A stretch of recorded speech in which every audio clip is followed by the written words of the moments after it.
Hola, ¿cómo están? Bienvenidos a un nuevo capítulo del podcast Punto de Vista.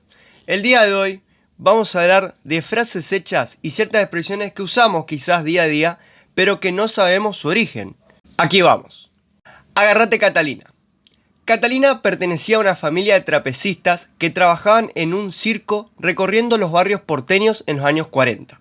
Su bisabuela, su abuela y su madre habían muerto durante diversas actuaciones circenses. La gente que conocía su historia, a modo de cábala y antes de cada función, le decían «Agárrate bien, Catalina». Con el correr del tiempo, la frase se fue deformando hasta llegar al conocido «Agárrate, Catalina».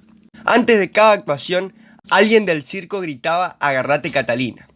Hasta que una vez, la persona que debía pronunciar esa frase no estaba presente. Así fue como la pobre Catalina terminó muriendo a los 25 años durante una función del circo en el barrio de San Telmo. Se emplea para avisar que se debe estar alerta ante una situación que no pinta para nada fácil. No quiere más Lola. Personalmente no conocía esta frase, pero me llamó la atención la historia. Dice que es una frase made in Argentina, donde Lola era el nombre de una galleta sin aditivos que a principios del siglo XX integraba la dieta de hospital. Por eso cuando alguien moría, se decía, este no quiere más Lola, y desde entonces se aplica a quien no quiere seguir intentando lo imposible. Hasta que las velas no ardan. Se originó en los prostíbulos, en épocas en que no existía la luz eléctrica y los relojes eran objetos de lujo. La madame le entregaba al cliente una o varias velas según lo pagado. Cuando se consumían, el turno había concluido, esto es, había sexo hasta que las velas no ardan. ¡Viva la Pepa! Contra lo que pudiese creerse, Viva la Pepa no es el grito de alegría de un buscador de oro, sino que usaban los liberales españoles en adhesión a la Constitución de Cádiz, promulgada el 19 de marzo de 1812 en la festividad de San José Obrero. Como a los José se los apodaba Pepe, en vez de decir Viva la Constitución, que los conllevaba a ser reprimidos, digamos, o sea, les pegaban, los liberales gritaban Viva la Pepa. Sin embargo, hasta hace relativamente poco tiempo, la expresión «Viva la Pepa» era un grito subversivo empleado durante muchos periodos políticos. Básicamente sustituía la expresión «Viva la Constitución de Cádiz», era como algo más corto. Atorrantes. Esta palabra tiene dos teorías distintas. La primera teoría nos transporta a la década de 1860, cuando en la ciudad se estaba llevando a cabo el entubamiento de varios arroyos que atraviesan la ciudad de Buenos Aires.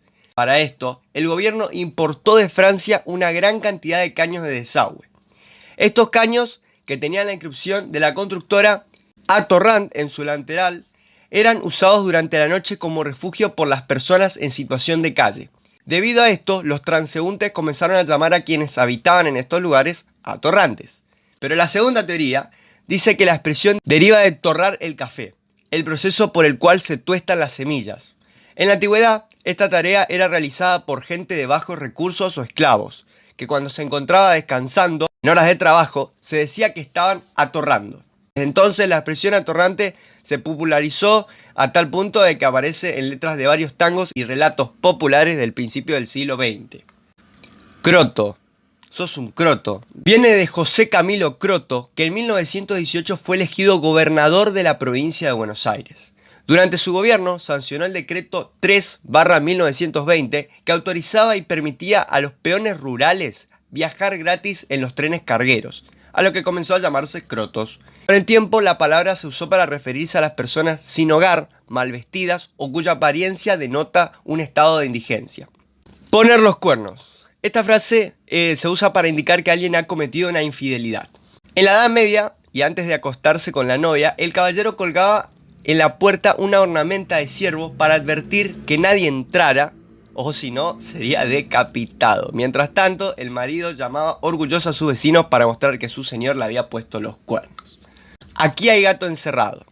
Esta expresión la solemos ocupar cuando desconfiamos de algo, ¿no? O sea, esto es cuando aquí hay gato encerrado es porque vos estás desconfiando de lo que está pasando en ese momento. Para encontrar el origen de esta expresión, debemos trasladarnos hasta los siglos XVI y XVII, también conocida como la época del siglo de oro, en lo que se puso de moda llamar al gato a la bolsa o al talego donde se guardaba el dinero.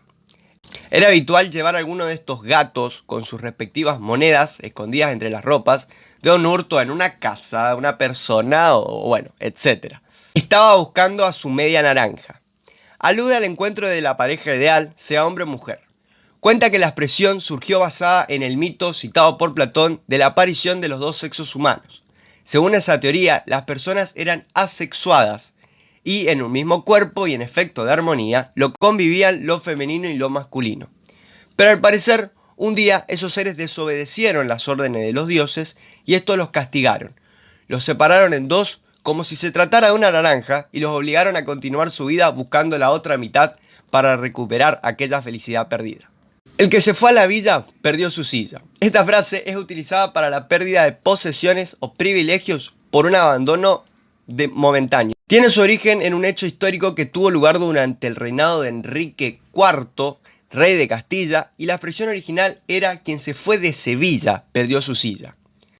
Surgió del enfrentamiento entre dos arzobispos, Alonso de Fonseca el Viejo y Alonso de Fonseca el Mozo, tío y sobrino respectivamente. En 1460 fue nombrado arzobispo de Santiago de Compostela, un sobrino de don Alonso de Fonseca, arzobispo de Sevilla.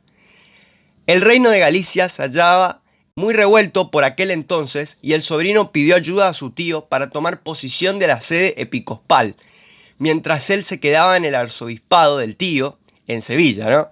Alonso de Fonseca restableció la paz en la revuelta diócesis de Santiago, pero cuando volvió a Sevilla para recuperar su cargo, se encontró con la sorpresa de que su sobrino se negaba a devolverle la silla arzobispal.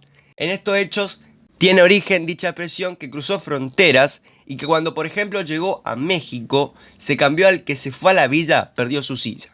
Muchísimas gracias por haber escuchado este nuevo capítulo del podcast. Espero que la información que les di les haya resultado interesante sobre estos orígenes de las frases que por ahí utilizan o por ahí por lo menos escuchan que dicen sus abuelos, sus viejos, sus bisabuelos, quienes sean, sus tíos, sus primos o hasta sus amigos. Vieron que tenemos siempre un amigo que tiene esas expresiones de 1902. Bueno, a esos amigos muéstrenle este podcast y ahí díganle, me recordó a vos. Espero que les haya gustado, soy Gural Francisco y esto fue Punto de Vista.